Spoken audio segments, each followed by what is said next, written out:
welcome to the General Sixth Form Live video. I'm Erin. I'm Ruby. I'm Chloe. I'm Anas. I'm Sarah. I'm Athena. In your timetable, you'll have allocated frees. These are times where you can choose what you'd like to do.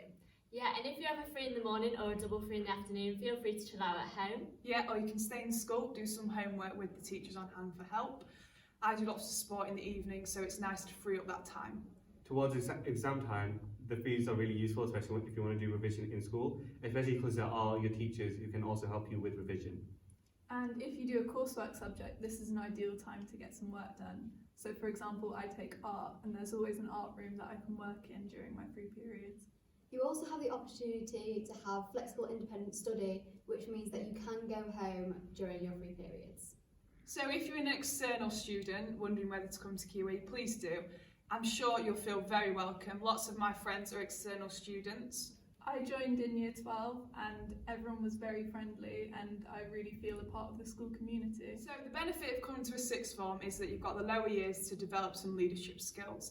At other colleges, you'll have to find these in your own time, in your evenings and weekends. For example, I was a prefect in year 12 and I'm also deputy head boy. Erin's our head girl. Yeah, and you've got mentoring opportunities, so if you're passionate about your subject, I do biology mentoring for the lower years. It can develop leadership skills, organisation, everything that a university is looking for. Yeah, and I'm an English subject ambassador as well, so I mentored younger students for English. I've put that on my personal statement for UCAS. Ruby, you're a sport ambassador, aren't you? Yeah, so I'm a sport ambassador, which means I just sort of help out around the sport department. I help mentor. I also sometimes help out at fixtures and things like that. I also am a house captain as well, which gives you all house event roles.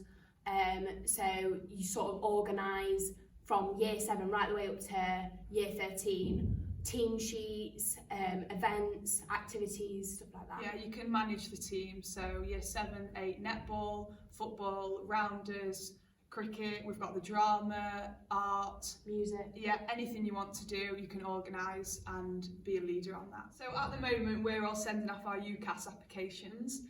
You get a lot of support with this. Me and Anas were a bit worried because we were early applicants, especially since being off school for so long, but we've been given personal supervisors. Yeah. If you're going to Oxbridge or you are an early applicant, say you're doing medicine, dentistry or veterinary medicine, then you will be put on a mailing list for early applicants. That's where Mrs. Cropper usually sends a lot of support. Mrs. Halsham also sends a lot of support. So that's things like webinars, lots of different resources that help you, especially with your personal statement and kind of any ambition tests like the TSA or the BMAT or the UCAS. Yeah, Mr. Allsop, our head teacher, he conducted a class at lunchtime every Wednesday to go through the admissions tests and get us prepared for what we might see and face.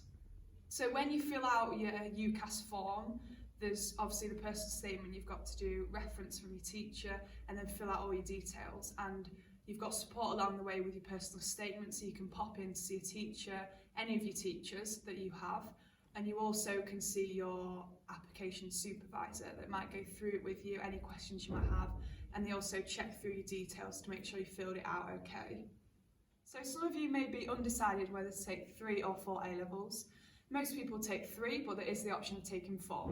Anas, what's your experience of taking 4? Obviously, A-levels are a massive step up from GCSE, and initially you will find it hard. But for the hard-working and very organised students out there, and if you decide to take 4, you will pretty much find the workload quite manageable, as I did in year 12. It's sometimes in year 13 that you might feel a little bit shaky, but you will manage it, and there is a lot of support if you don't. And you can also drop the 4th one if you don't want to do the 4th one anymore. Yeah, so if you're undecided on which subjects to choose, you can start with 4, like I started with 4, and then see how you feel when you've done a few lessons. It's very flexible, so whenever you feel time's right to drop 1 and go to 3, that's absolutely fine as well.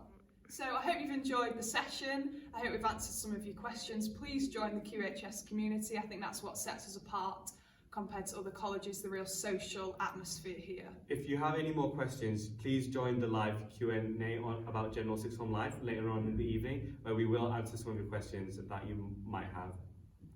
Bye!